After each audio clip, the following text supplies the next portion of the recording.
नमस्कार,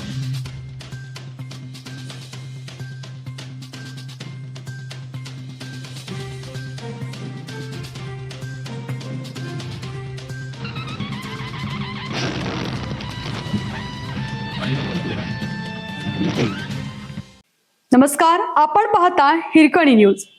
हिरकणी न्यूज प्रत्येक क्षण ताज्या घडामोडी आणि महत्त्वाच्या प्रत्येक बातमीसाठी नेहमी तत्पर. मित्राच्या मदतीने स्वतःच्याच घरी चोरी. सांगली एलसीपी कडून दोघांना अटक. घरचे लोक कामासाठी बाहेर गेल्याची संधी साधून स्वतःच्याच घरात मित्राच्या मदतीने घरफोडी करणाऱ्या संशयिताला सांगली स्थानिक गुन्हे अन्वेषण शाखेने अटक केली. या कारवाईत त्याच्या साथीदारालाही बेड्या ठोकल्या असून त्याच्याकडून 34 ग्रॅम सोन्याच्या दागिन्यासह आयफोन व अन्य साहित्य असं एकूण 7,39,000 रुपयांचा मुद्देमाल जप्त केला.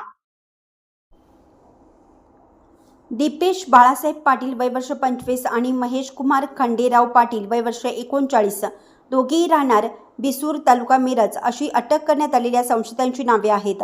बिसूर येथील फिर्यादी दीपश्री बाळासाहेब पाटील या 11 जुलै रोजी दुपारी कामाच्या निमित्ताने घराबाहेर गेल्या होत्या. यावेळी चोरट्याने घराच्या दरवाजाची कडी उचकटून बेडरूममध्ये ठेवलेले सोन्याचे दागिने चोरून नेले होते. या प्रकरणी सांगली ग्रामीण पोलीस ठाण्यात घरफोडीचा गुन्हा दाखल करण्यात आला होता.